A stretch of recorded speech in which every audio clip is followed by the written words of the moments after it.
Live. I have not Twitch streamed before, so we'll see how this goes. I have the chat up over to the side. I'll keep an eye on it. So let me know if you have trouble hearing anything or any of that. Oh, I see it sideways. Let's try. Oh, I don't know how to change the orientation on the display.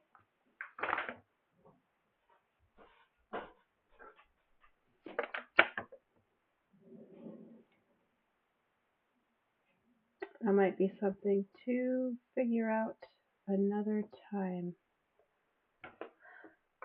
So, all right, I'll go ahead and get started, I guess. So, I'm working on the Baltimore Oriole. I did a couple hours a few days ago, and I'm going to pick up from there. So, we got the body shaped out mostly, rounded off from being a big block. Next, we're going to work on the head and try to bring it more into bird shape from this big old chunk. So as you can see, I still have my center line. I'm going to double check that that's straight enough. I want to angle it a little more.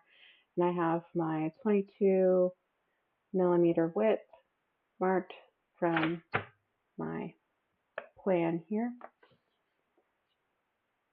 so that we don't bring the head down too small. And then my 10 for the beak. Hey. Alright, so let's use an edge that I know is straight instead of just my eyeballs.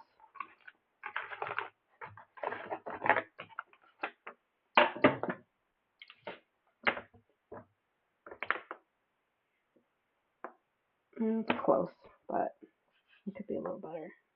Next, we're going to start shaping this now. We want it to be better than close.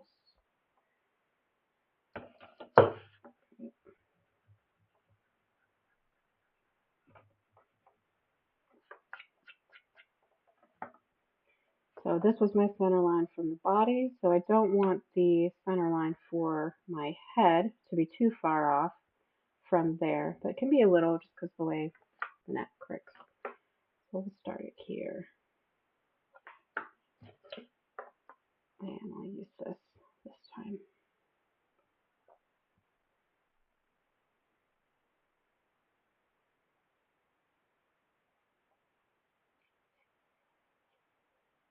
Oh, flipped a little.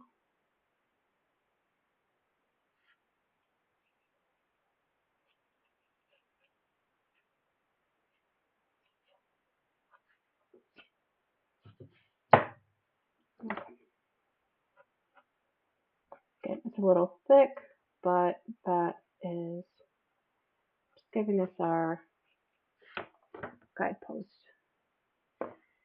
And our 22 millimeters, that still looks good to me. Because again, these are our starting reference points. As we keep working through, it's going to get more into kind of eyeballing things and making sure that it looks right. As my carving instructor has said, the dimensions and measurements don't matter so much as long as it looks right. So they're there to help, not restrict. Okay, so I think I'm good to go ahead and start carving on the head. So just like before, since we have a lot to take off at this point, I'm going to start with a bigger bit that has lots of big grooves, and it's going to help us take out a lot of chunks at once.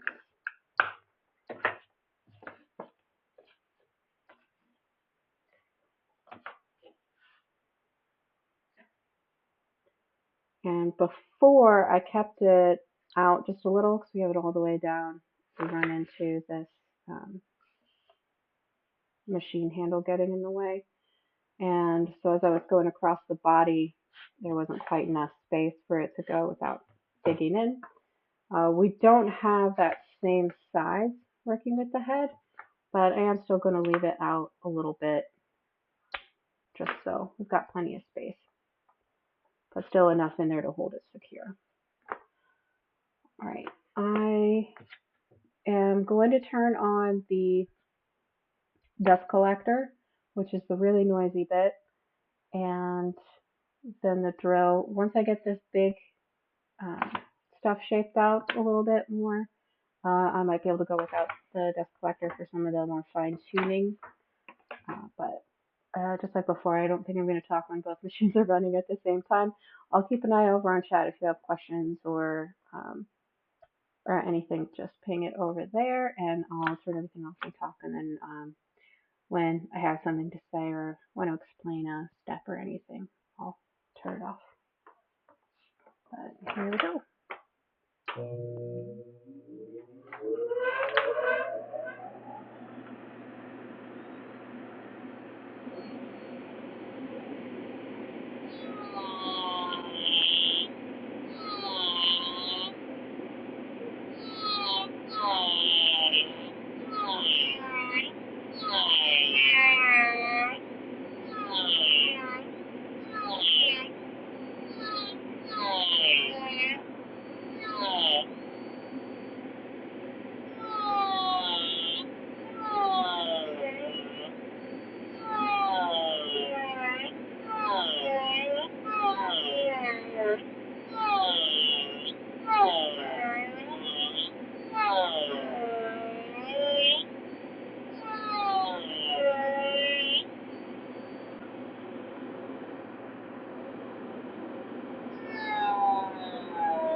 Okay, so I have my head a bit smaller now. Of course, we've still got more to do on that, but at this point, I want to mark out where the neck is going to be for the back of the head and all the way around. And I'm going to take another piece, slightly different bit, this one that has, instead of this flat edge, this one's more rounded.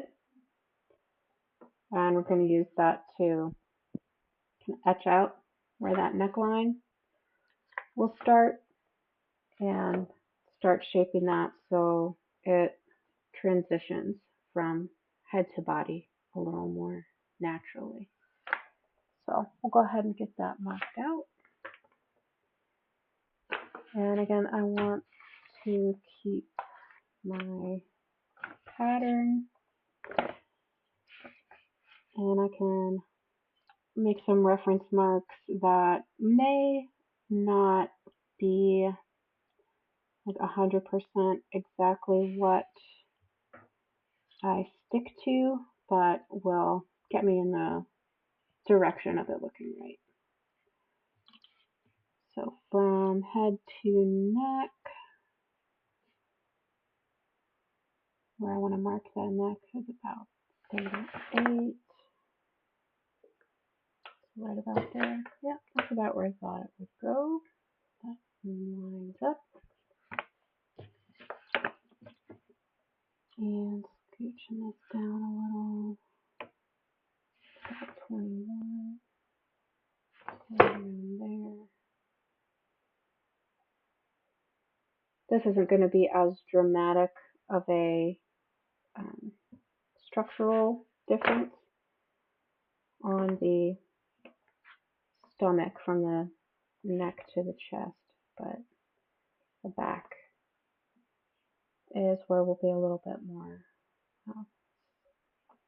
severe is not quite the right word, but a little more intense of a line. And while I have that bit in, I'll go ahead and start marking out the mantle. So I referenced that earlier in, I think, the first video. So that is the upper part of the back. And that one is about 41 millimeters from the back of the neck to the end of the mantle. So we'll mark that right there. And it's in kind of a U shape. So that's the bottom, and it kind of arcs around.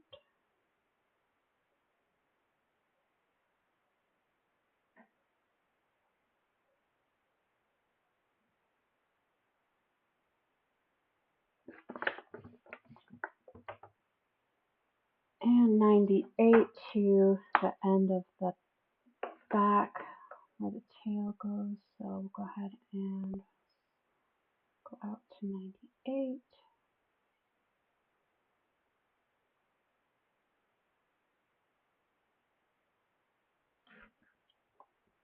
Turn from the same spot, that'll be about here.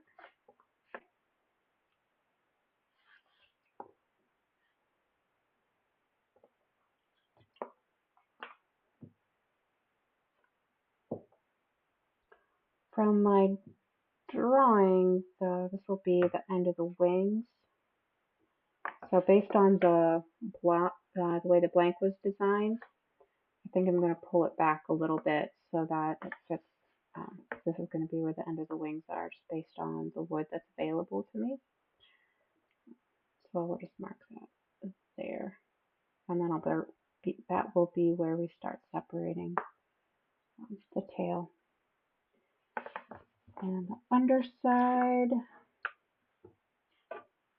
he doesn't have a measurement for it, but these are drawn to scale, which is helpful. So I can just take my micrometer to the drawing. And that one is about 36. So this here for our rump and that goes out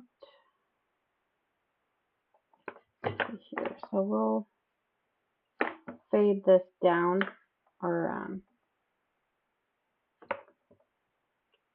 so that that comes out further. As you can see, it sticks out a little past the wings.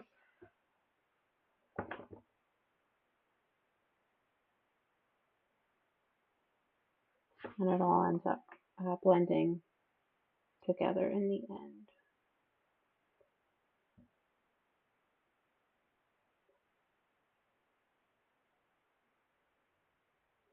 Probably won't do too much with this right now, but I figure while I'm making marks, I might as well get it done too. Okay. Oh, hey, V. All right, so I'm ready to switch out my bit and get some of these anatomy bits blocked in a little more.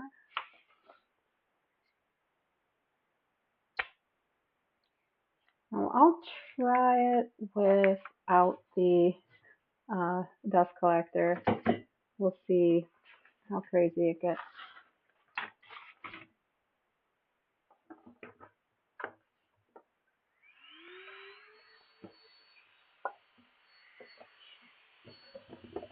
So like I said, we've got our round bit instead of that square one, so it'll make softer rolls instead of like big harsh stitches.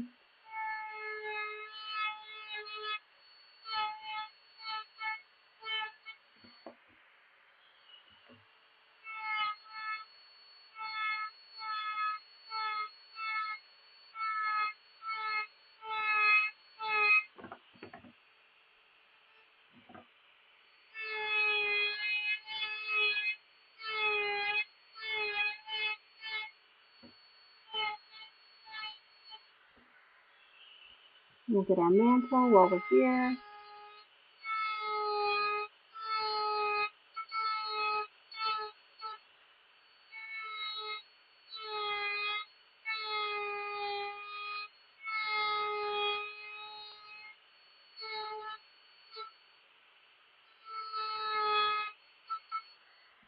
We're not going in really deep, but enough to tell that it's there and make a difference.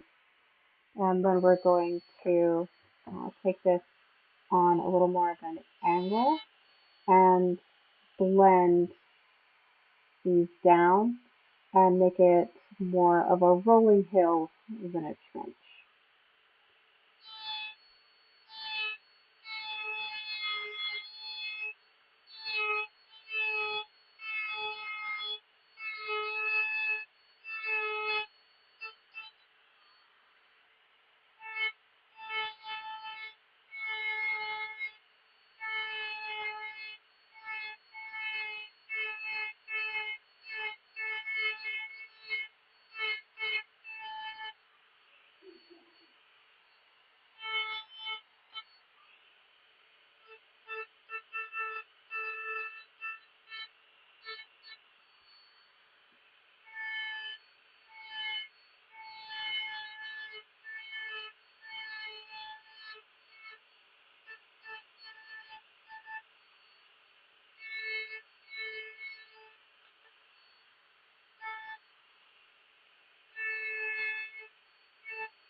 Now we have this little, this is going to get smoothed out even more. We're going to roll this out, but this is our um, next step for getting those sections delineated. And as you can kind of see from here, cutting this down, I've softened a little bit of it, but there's still more that needs to come down. You get these like big football shoulders, um, and there's more this head for the twist that needs that wood needs to come off. So I am going to be turning the dust collector on again, and um, I'm going to keep this rounded bit in because I'm going to want to be like softening some of these edges and smoothing things out as I go more than just hacking things out. And I don't want any like harsh trench lines uh, as much as possible at this stage. So I'll switch that a bit back out and get back to shaping more of this head.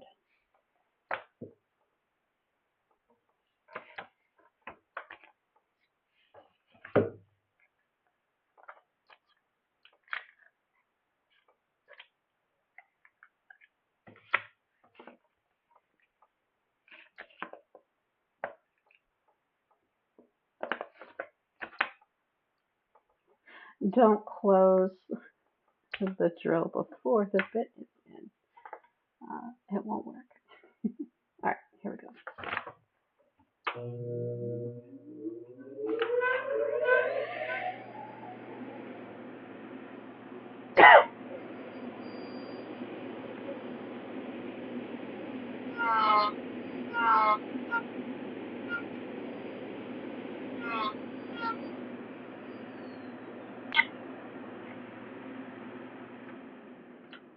You know what?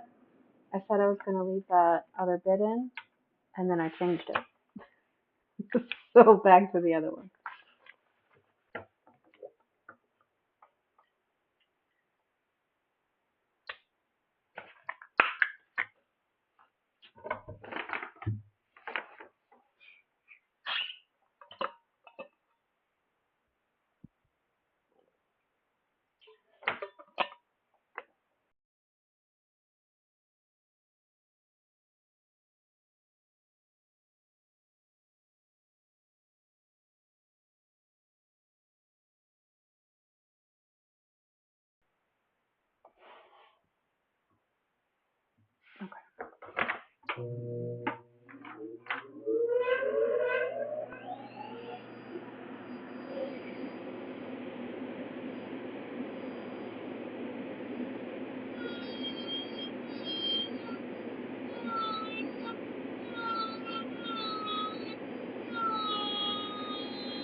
We have a pretty close to head-shaped head now, but we've still got this very flat top.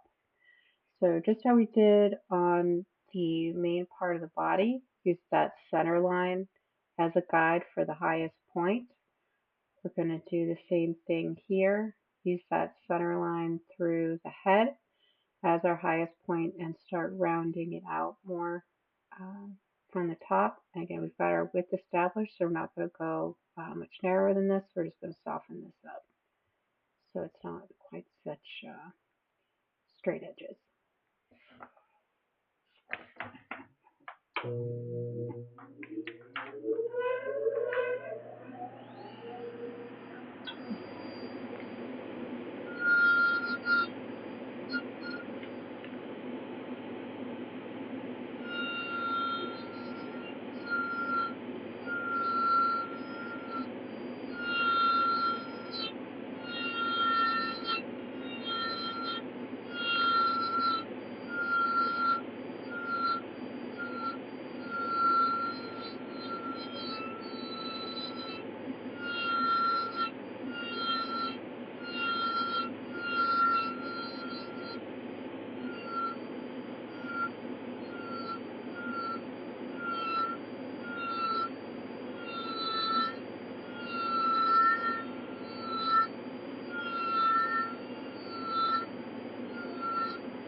So that head is looking a lot softer up on the top.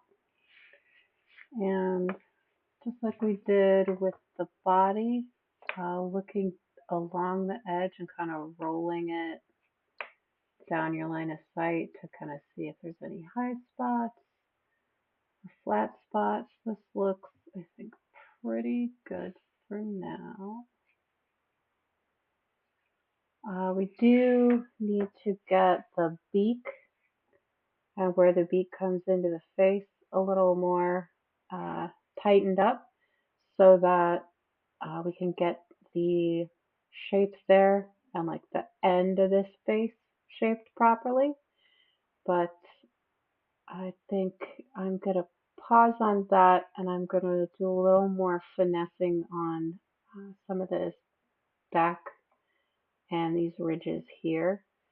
And that is going to involve a new bit.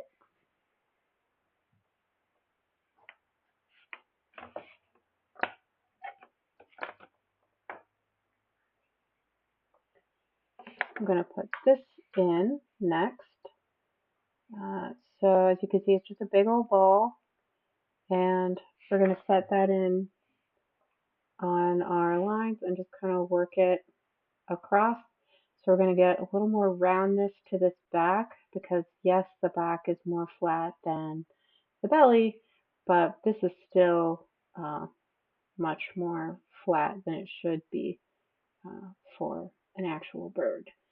But again, we don't want to do that with one of these bigger, chunkier bits because it could very easily get too much too quickly. So we'll transition to this other guy.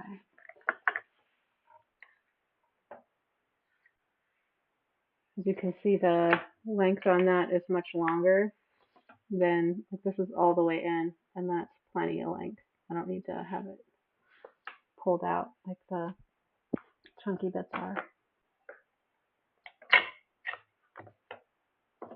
And since we're just doing a diamond tip at this point instead of the gougers, I'm going to see how we do without the dust collector.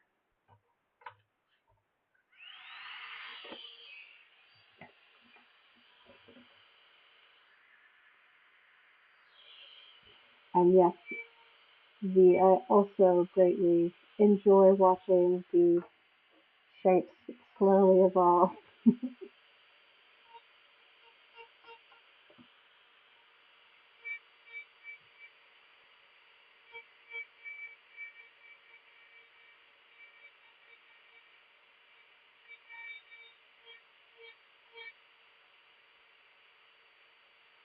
I have my safety glasses on, but I still got a little sawdust in one eye.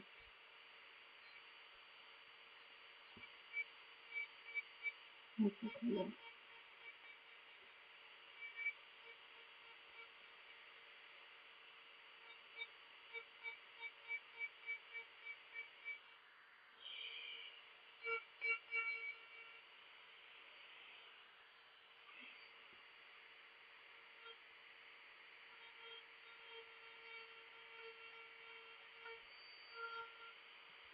Is that ended okay for the lighting? For you to see what's happening here? Or do you want me to try to change anything with the setup?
So we have this side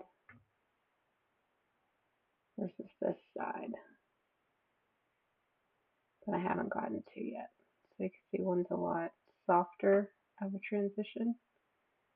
So we're just going to keep softening that up and rounding this up.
put another one of those slightly tough spots.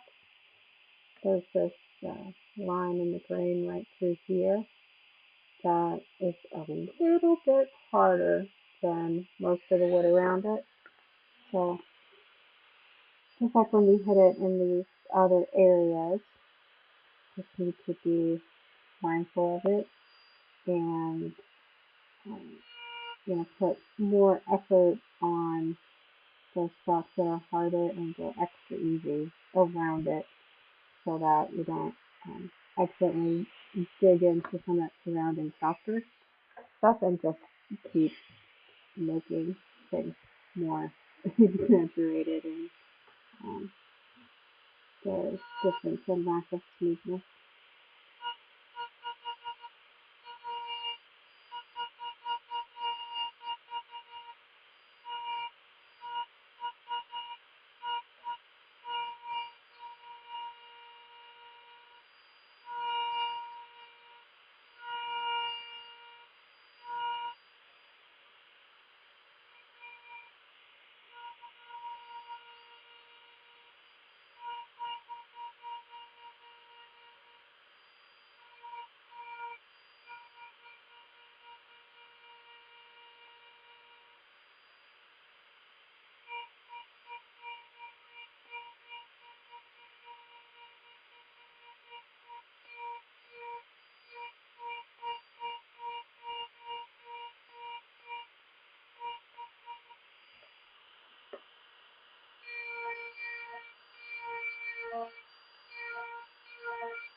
Keep glancing over at my reference to make sure I'm getting my shapes right.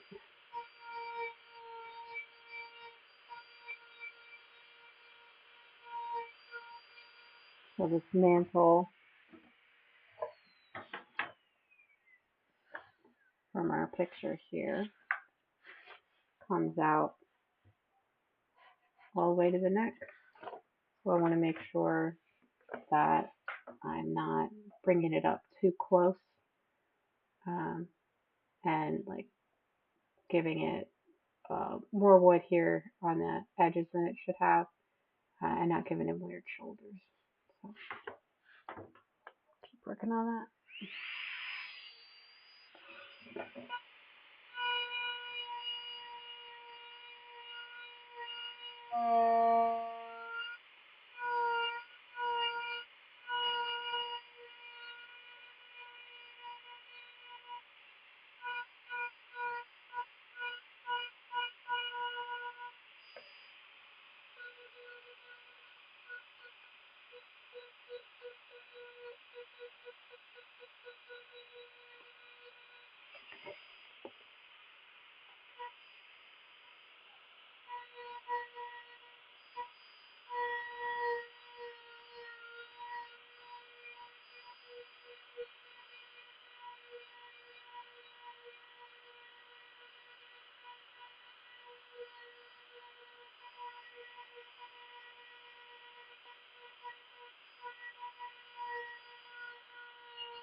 Oh, hey, Raina.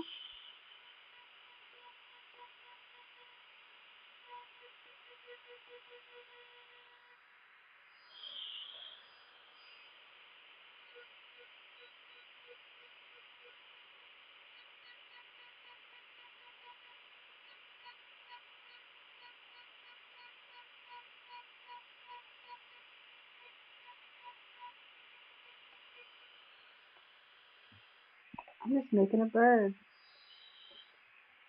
Slowly.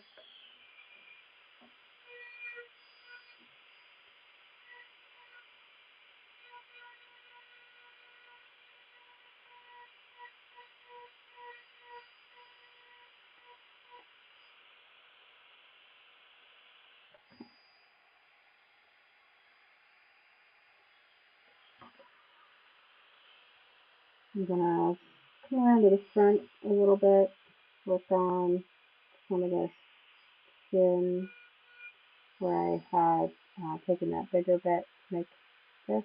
And I'll do a similar shaping down here, not quite as extensive.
I think I might need to come down a little more.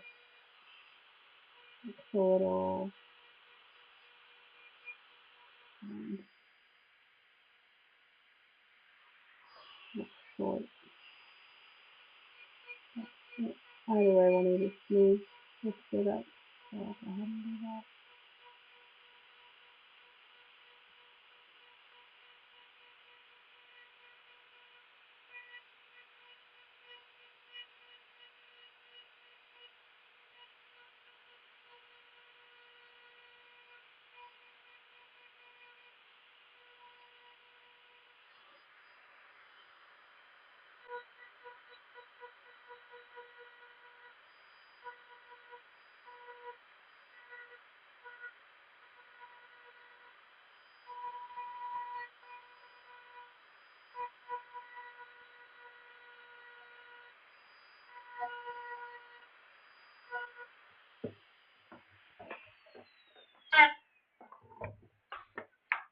Alright, so we have a little bit softer here and the mantle kind of scooped out.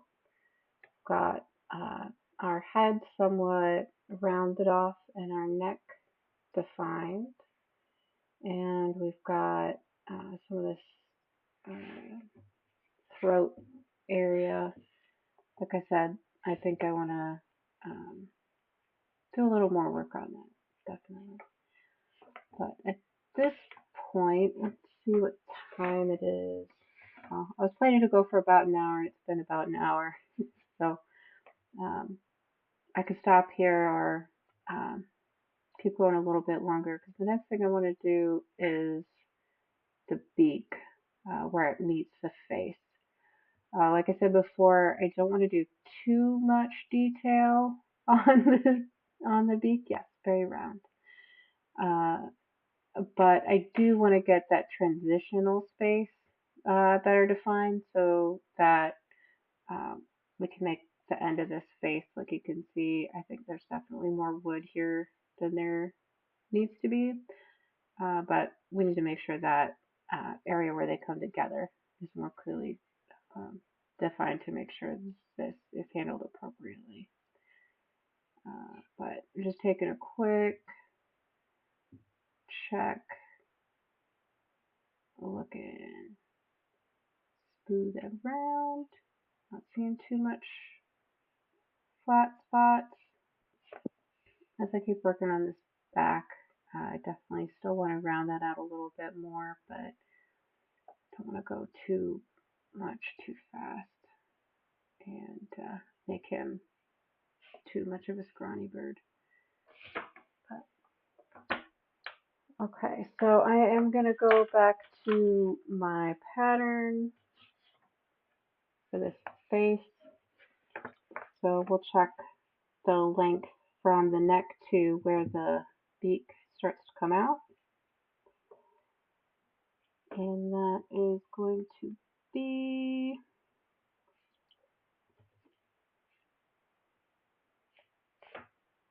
at about 38, it looks like. So if we go about 38, that puts our beak coming out right there.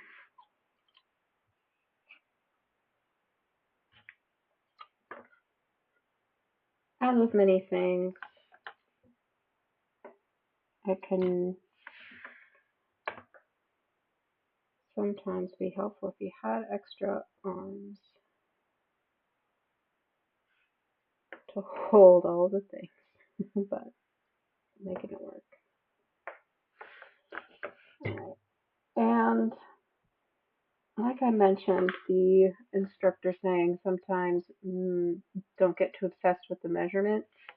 Like that line there, I think that's a little too far back. I think we want it a little farther forward, not a whole lot. But that gets us a starting point that we can then adjust and work from. So we're going to pull that out to here instead. Like I said, from here to here is not a big difference, but I think it makes sense. I think it looks better. So I'm going to switch back to the chunky flat tipped bit and square off some of the sides. But before I do that, I'd already measured that it's 10 millimeters wide. I want to measure how tall it is as well to see if I want to take it down much more than it is from the top. So there.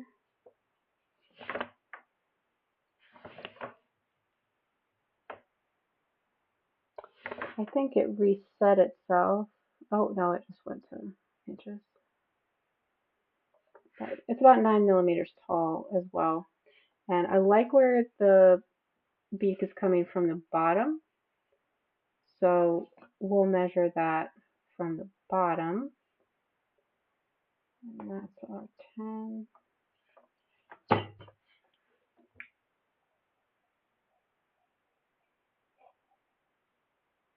Mark that out. So we've got this line here, coming down to this line here.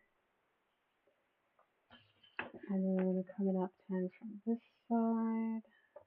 This side's not as thick, apparently. So it's cut on an angle. So this one is just here.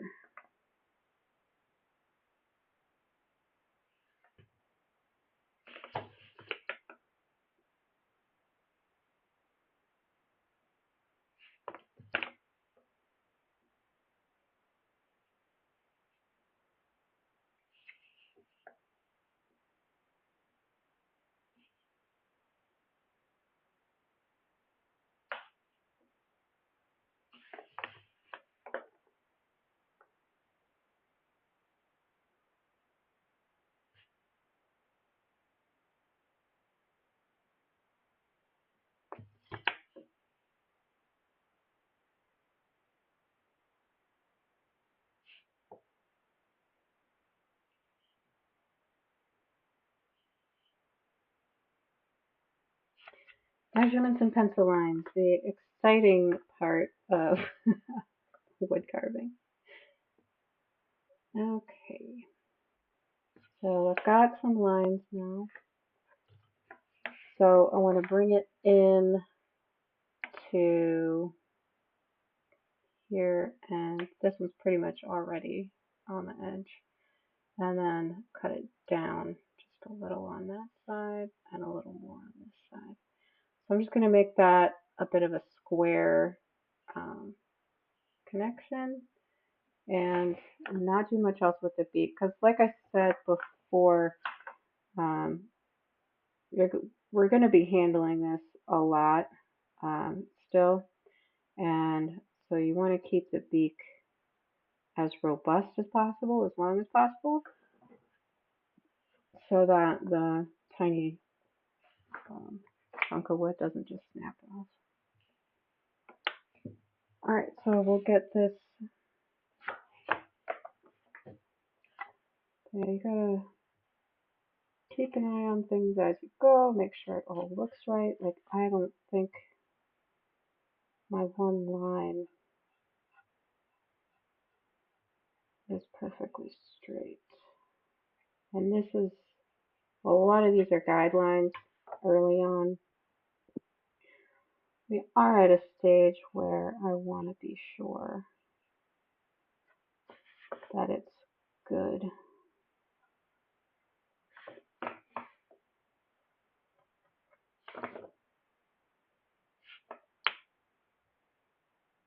So if I get this where the beak connects to the face off, then that'll be hard to fix.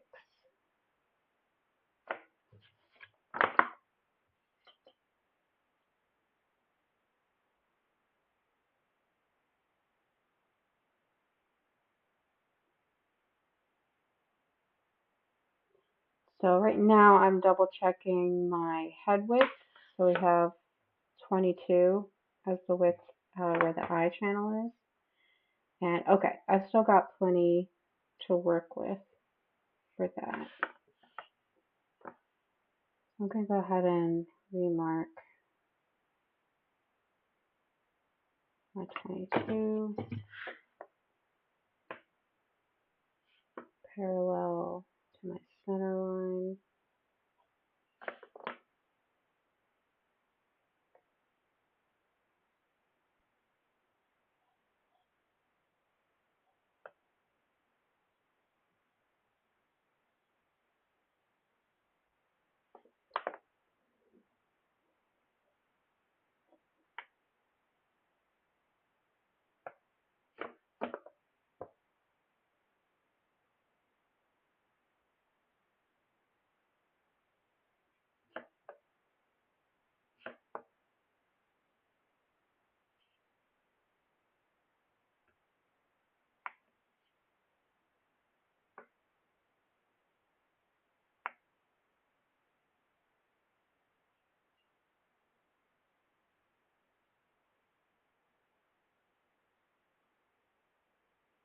Alright, I think I'm happier with that. Slightly adjusted. So now we'll go ahead and switch out that bit and get it going. And then once I make that beak area, that'll be it for today.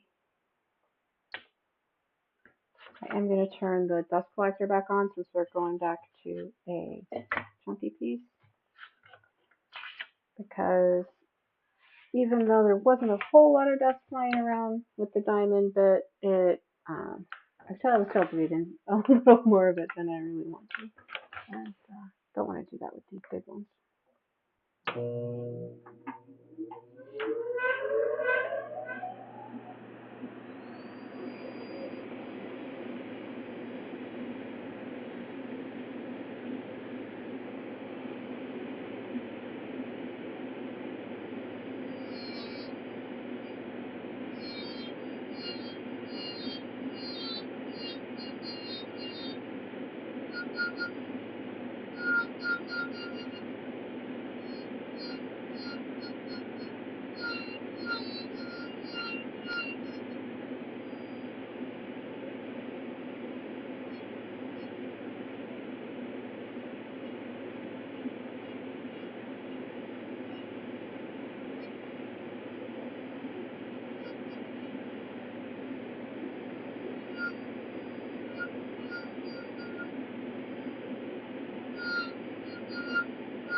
So the beak is um, longer than it needs to be, so this part's going to get chunked off. And then as it gets shaped, we're going to make the diagonal. So even though this looks really wonky, at this point it's going to get straightened up and shaped properly as we go. But again, that's going to be much later. I'm not really doing anything else with that right now. But I wanted to get this part done where it's connected to the face so that we can properly shape the rest of the face.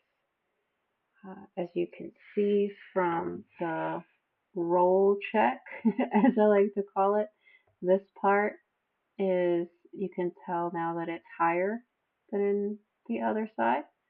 So this part's going to get taken down to even that up. But now we've got a little bit of the brow starting to get established. We're going to round this up and do a lot more detail. But just blocking in shapes, going back and forth between blocking stuff up, blocking stuff out, and then smoothing and refining. And we're just going to keep doing that in different places until we have a bird at the end. So that's it for today. Thanks for dropping by. Hope you had fun. I'll see you later.